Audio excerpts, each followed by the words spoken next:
No começo dos anos 2000, o Brasil vivia uma fase em que casos de sequestro e desaparecimentos ainda eram tratados de maneira muito diferente do que são hoje.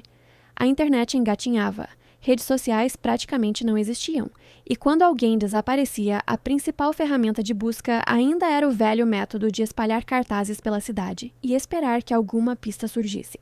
Foi nesse cenário que um dos desaparecimentos mais conhecidos do país aconteceu. Um caso que misturou fama, mistério e uma dor que atravessaria décadas. Tudo começou com uma mulher comum, que levava uma vida relativamente tranquila no Rio de Janeiro, mas que tinha um sobrenome muito conhecido do público brasileiro. O nome dela era Priscila Vieira Belfort. Priscila nasceu no Rio de Janeiro em 5 de dezembro de 1974. Filha de Jovita Belfort e José Marcos Belfort, ela cresceu em uma família muito unida. Entre seus irmãos estava Vitor Belfort, que naquela época já se tornava um dos lutadores mais famosos do Brasil, construindo uma carreira de destaque no Vale Tudo e no UFC.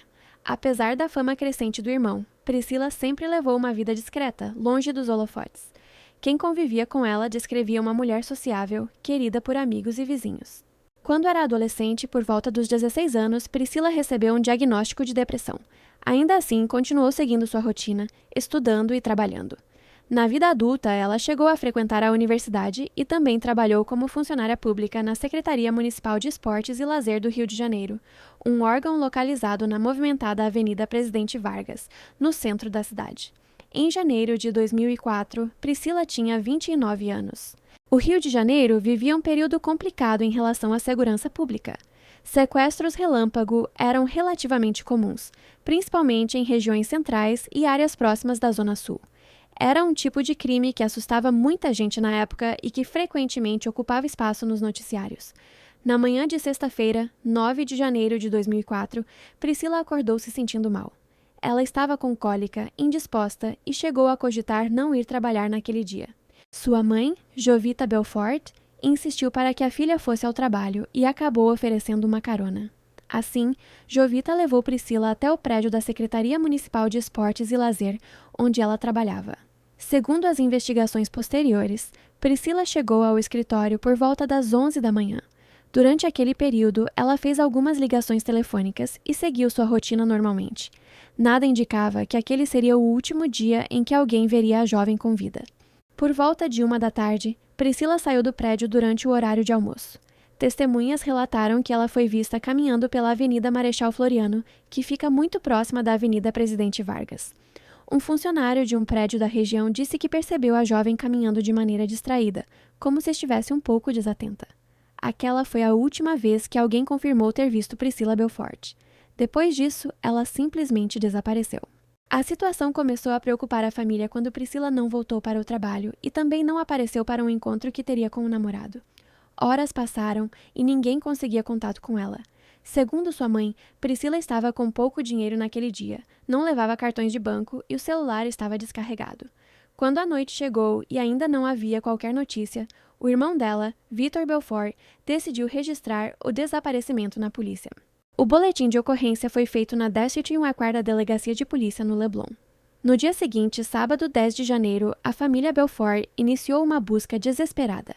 Amigos, parentes e conhecidos começaram a se mobilizar para procurar Priscila por várias regiões da cidade do Rio de Janeiro. Era o início de uma rotina exaustiva que se repetiria por meses. Naquele momento, o caso rapidamente ganhou grande repercussão. Isso aconteceu porque Vitor Belfort já era um lutador extremamente conhecido no país. Além disso, ele havia se casado recentemente com Joana Prado, que na época interpretava a personagem feiticeira em programas de televisão muito populares. Com a atenção da imprensa voltada para o caso, a família começou uma grande campanha pública. Panfletos com a foto de Priscila foram distribuídos em diferentes pontos da cidade. Outdoors com sua imagem foram espalhados pelo Rio de Janeiro.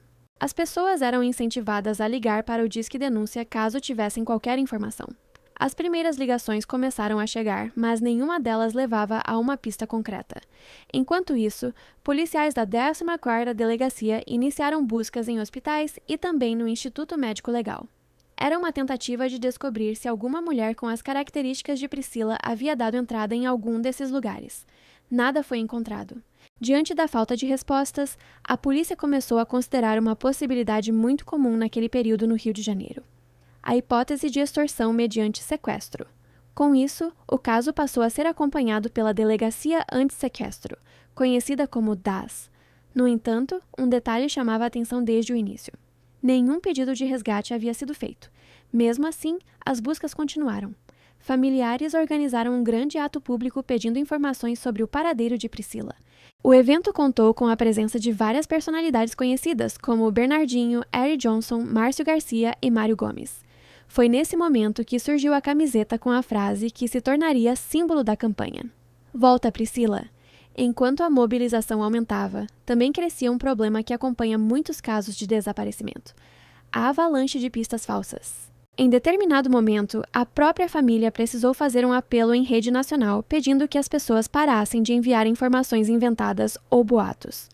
Mesmo assim, a polícia seguiu verificando cada denúncia recebida. Com o passar das semanas, buscas foram realizadas em diferentes regiões e até em outros estados, mas nenhuma linha de investigação se consolidava. Amigos e parentes diziam não ter qualquer ideia do que poderia ter acontecido com ela. No meio de toda essa situação dramática, Vitor Belfort continuava sua carreira no esporte. 22 dias após o desaparecimento da irmã, ele entrou no octógono em Las Vegas para disputar o cinturão dos meio-pesados do UFC. Vitor venceu a luta e conquistou o título. Depois da vitória, ele declarou que só conseguia pensar na irmã enquanto estava no ringue. Meses passaram e o caso continuava sem respostas.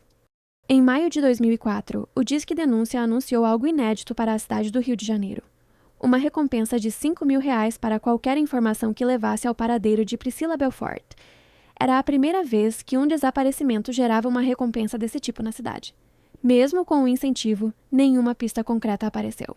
Em julho daquele ano, a polícia prendeu um homem conhecido como Dão, apontado como chefe do tráfico no Morro da Providência, uma comunidade localizada na região central do Rio. Inicialmente, surgiu a suspeita de que a quadrilha comandada por ele poderia ter algum envolvimento no desaparecimento. 5 dias depois, ele foi solto por falta de provas. Em setembro, outra operação foi realizada na mesma comunidade. Diversas ligações para o Disque Denúncia afirmavam que Priscila estaria em uma garagem abandonada dentro do morro. Policiais fizeram buscas no local, mas não encontraram qualquer vestígio. No final de 2004, outra informação surgiu: um corpo de mulher carbonizado havia sido encontrado dentro de um carro na região de Búzios, no litoral do estado do Rio de Janeiro. Uma denúncia anônima afirmava que poderia se tratar de Priscila. A família realizou exames de DNA. O resultado saiu em abril de 2005. Não era ela. Com o passar dos anos, novas hipóteses surgiram. Uma delas era a possibilidade de sequestro seguido de morte cometido por criminosos envolvidos com sequestros relâmpago. Durante uma investigação policial, uma vítima relatou ter ouvido sequestradores comentarem sobre o assassinato da irmã de Vitor Belfort. Outra teoria dizia que traficantes poderiam ter matado Priscila. Essa versão surgiu depois de boatos de que ela poderia ser usuária de drogas e teria uma dívida com criminosos. A família sempre negou essa possibilidade e nunca houve comprovação dessa história. Em 2007, o programa Linha Direta exibiu um episódio dedicado ao desaparecimento. Depois da repercussão, uma mulher chamada Elaine Paiva se apresentou ao Ministério Público afirmando ter participado do assassinato de Priscila. Ela disse que a jovem teria sido sequestrada, estuprada e morta por causa de uma dívida de R$9.000 com traficantes. Segundo seu relato, 4 disparos de arma de fogo teriam sido feitos contra a vítima. Ela também indicou um local onde o corpo teria sido enterrado, em um sítio na região de São Gonçalo. Policiais fizeram buscas no local indicado. Nada foi encontrado. Com o tempo, a própria Elaine voltou atrás e a história começou a apresentar várias inconsistências. Sem provas concretas, os suspeitos citados por ela acabaram sendo soltos. Mesmo depois de 2 décadas, o caso continua sem solução. Ao longo desses anos, a mãe de Priscila, Jovita Belfort, transformou a dor em uma luta pública. Ela se tornou uma ativista dedicada à causa das pessoas desaparecidas no Brasil. Sua militância ajudou a pressionar mudanças na forma como esses casos são tratados pelas autoridades. Em 2014, a Polícia Civil do Rio de Janeiro criou a Delegacia de Descoberta de Paradeiros, especializada em investigar desaparecimentos.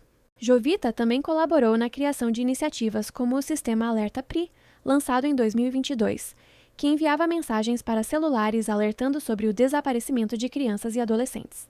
Mesmo com essas iniciativas, a realidade continua dura. Segundo dados recentes do Anuário da Segurança Pública, mais de 80 mil pessoas desaparecem no Brasil todos os anos. Entre elas, o nome de Priscila Belfort ainda aparece como um dos casos mais conhecidos e também um dos mais misteriosos. 20 anos depois daquele dia de janeiro de 2004, ninguém sabe exatamente o que aconteceu com ela. Para a família, a dor nunca desapareceu. Em entrevistas, Vitor Belfort já disse que viver sem respostas é como enfrentar um enterro diário. E enquanto a verdade não aparece, a pergunta que começou naquela tarde no centro do Rio continua sem resposta. O que realmente aconteceu com Priscila Belfort?